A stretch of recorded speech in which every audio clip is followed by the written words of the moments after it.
Item ಯಾವುದೇ ಇರಲಿ try ಮಾಡಿ ಆಚಿ ಚಿಕನ್ ಮಸಾಲಾ. ಸಿಎಂ ಸಿದ್ದರಾಮಯ್ಯ ಮಂಡಿಸಿದ 17ನೇ ಬಜೆಟ್ ಬಗ್ಗೆ ಶಾಸಕರು ಸಚಿವರು ಹಾಡಿ ಹೊಗಳ್ತಾ ಇದ್ದಾರೆ. ಎಲ್ಲ ಇಲಾಖೆಗಳಿಗೂ ಆದ್ಯತೆ ನೀಡಿದ್ದಾರೆ ಅಂತ ಹೇಳ್ತಾ ಇದ್ದಾರೆ. ಅಲ್ಲದೆ ಬಜೆಟ್ನಲ್ಲಿನ ಸಾಲವನ್ನ ಸಮರ್ಥನೆ ಮಾಡಿಕೊಂಡಿದ್ದಾರೆ. ಆದರೆ ಇದಕ್ಕೆ ವಿಪಕ್ಷ ಮಾತ್ರ ಟೀಕೆಯನ್ನ ಮಾಡ್ತಾ ಇದೆ.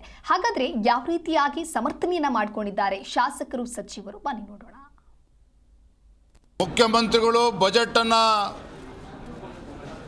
ಓದಲು ಪ್ರಾರಂಭ ಮಾಡಿದಂಥ ಸಂದರ್ಭದಲ್ಲಿ ಕೇಳ್ತಾ ಇದ್ದರೆ ಯಾರೋ ಸಾಹಿತಿಗಳು ಬರೆದುಕೊಟ್ಟಂತೆ ಕಾಣ್ತಾ ಇದೆ. ಸಾಹಿತಿಗಳು ಯಾರೋ ಇವತ್ತು ಬಜೆಟ್ ಪುಸ್ತಕವನ್ನು ಬರೆದುಕೊಟ್ಟಂತೆ ಕಾಣ್ತಾ ಇದೆ. ಕೇಳೋದಕ್ಕೆ ತುಂಬ, ಓದೋಕ್ಕೂ ಕೂಡ ತುಂಬ ಚೆನ್ನಾಗಿತ್ತು ಮುಖ್ಯಮಂತ್ರಿಗಳಿಗೆ ಬಹುಶಃ. ಆದರೆ ರಾಜ್ಯದ ಜನತೆಗೆ ಇದು ಯಾವುದೇ ಪ್ರಯೋಜನ. ಸರ್ವರಿಗೂ ತೆರಿಗೆ, ಸರ್ವರಿಗೂ ಸಾಲ.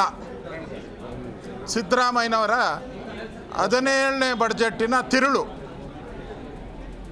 ಸರ್ವರಿಗೂ ತೆರಿಗೆ, ಮಾರಿ ಹಬ್ಬ ಮುಂದಕ್ಕೆ ಕಾದಿದೆ. ಮಾರಿ ಹಬ್ಬ ಇನ್ನು 12 ತಿಂಗಳು.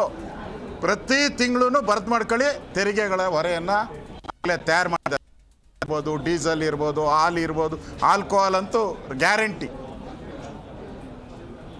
ಇದು ಸಿದ್ದರಾಮಯ್ಯನವರ ಕಳಪೆ ಬಡ್ಜೆಟ್. ಇದು ಕಳೆದ 3 ವರ್ಷದಲ್ಲಿ 4.5 ಲಕ್ಷ ಕೋಟಿ ಸಾಲ ಮಾಡಿದ್ದಾರೆ ಸಿದ್ದರಾಮಯ್ಯ.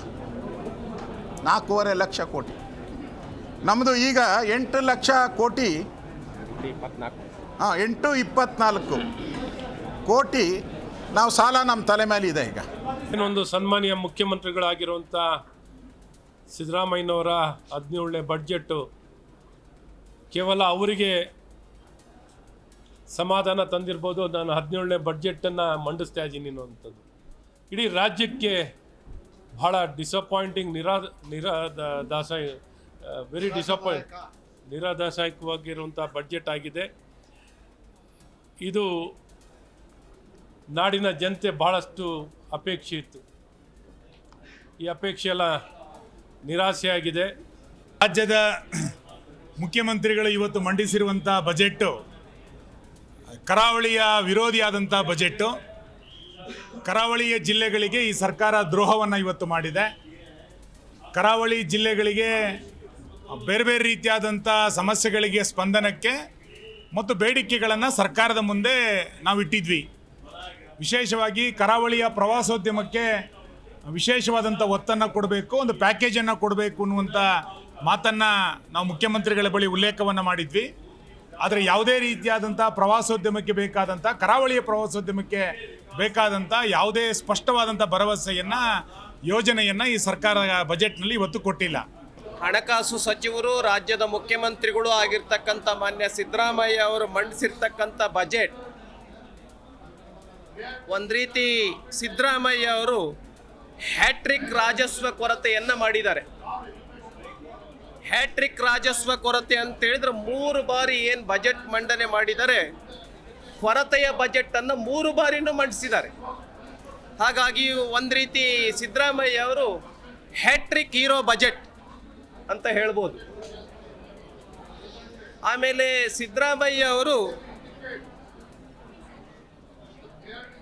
555 ಸಾಲದ ಬಜೆಟ್ ಅನ್ನು ಮಾಡಿದ್ದಾರೆ.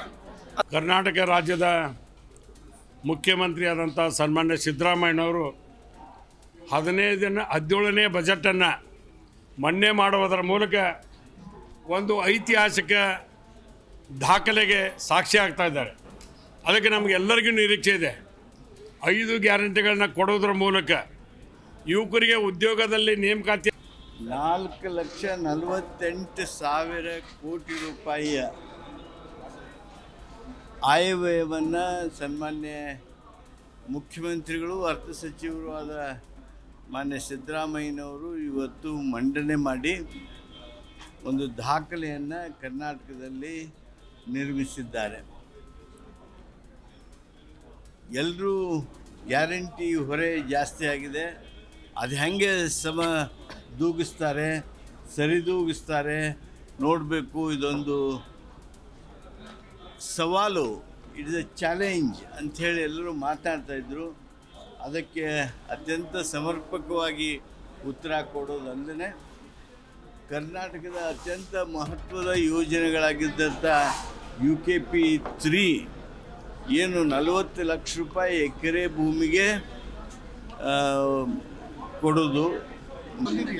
ನಮ್ಮ ಇಲಾಖೆಯಿಂದ ಸುಮಾರು 3,700 ಕೋಟಿಯಷ್ಟು ದುಡ್ಡು ವಿಶೇಷವಾಗಿ ಕನ್ಸ್ಟ್ರಕ್ಷನ್ ಬೋರ್ಡ್ಲಿಂದ ಸುಮಾರು 62 ಶಾಲೆಗಳು, ವಸತಿ ಶಾಲೆಗಳು, ಅದರ ಜೊತೆಗೆ 10 GTTCಯ